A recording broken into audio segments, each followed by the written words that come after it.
হযরত ওমর রাদিয়াল্লাহু তাআলা আনহু খাব্বাব রাদিয়াল্লাহু তাআলা আনহু মাথাটা দেখছেন, দেখে বলছেন যে তোমার এত চিকন পাতলা মাজা আমি তো আমার জীবনেও দেখিনি, আর তোমার পিঠের ভিতরে এই যে গোল গোল ফোটা ফোটা চিহ্ন,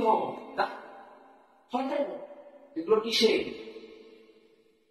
হযরত খাব্বাব রাদিয়াল্লাহু তাআলা আনহু বলেছেন, হে আমিরুল মুমিনিন ওমর, আপনি তো ইসলাম গ্রহণ করেছিলেন আল্লাহর নবীর প্রতি ভালোবাসায় সিক্ত হয়ে, আল্লাহর হেদায়েত সহ ইসলাম গ্রহণ করেছিলেন। কিন্তু যখন আমরা রাসূলুল্লাহর ডাকে সারা ইসলাম গ্রহণ করেছি, মক্কার মধ্যে আমাদেরকে কত জুলুম নির্যাতনের শিকার হতে হয়েছে। আমার এই যে পিঠের ক্ষত বিক্ষত চিহ্নগুলো আপনি দেখছেন, এগুলো হচ্ছে সেই জুলুমের শিকারের, সেই জুলুমের নিদর্শন।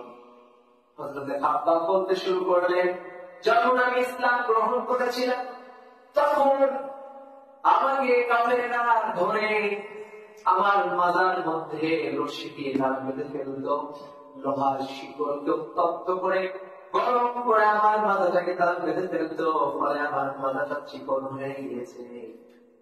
আমি যখন এর পরে আল্লাহর একাত্মবাদের ঘোষণা করেছি, তখন তারা আমাকে আগুনের মধ্যে লোহার আঞ্জাগুলোকে গরম করেছে, উত্তপ্ত আগুন তারা তৈরি করে সেখানে আমাকে শুইয়ে দিত।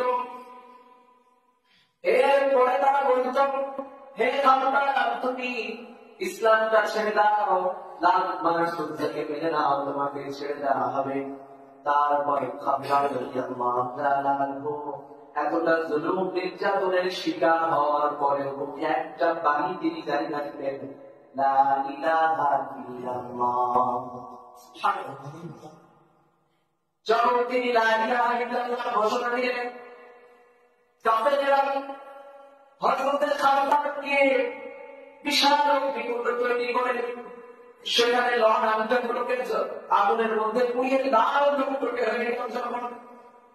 এবার যখন কালো হয়ে গেল, এবার খাব্বাবকে ওই আগুনের আঞ্জার উপরে শুইয়ে দিয়ে খাব্বাব যাতে নড়াচড়া করতে না পারে, উঠে যেতে না পারে, এজন্য তার বুকের উপরে বিশাল বড় পাথর চাপা দিয়ে দিত, যাতে করে খাব্বাব রাদিয়াল্লাহু তাআলা নড়াচড়া করতে না পারে। খাব্বাব বলছেন, হে ওমর, যখন আমাকে এইভাবে শুইয়ে দিত, আমার পিঠের মধ্যে যখন আগুনের জ্বলন্ত অঞ্চলগুলো রাখা হতো, তখন আমার পিঠের চামড়াগুলো পুড়ে মাংসগুলো পড়ে যেত, চর্বিগুলো গলে যেত। আগুনের উত্তপ্ততায়, আগুনের তাপে আমার চর্বিগুলো গলে গলে রক্তগুলো ঝরে ঝরে যখন পড়তো, ওই রক্ত ঝরে পড়ে আর চর্বিগুলো পড়ে আগুনের আগুনটাগুলো সব নেমে যেত। আমার পিঠে ওই আগুনটাগুলো ঢুকে যাওয়ার ক্ষত আজও পর্যন্ত রয়েছে। কতবার জুলুম করা হয়েছিল চিন্তা করেন।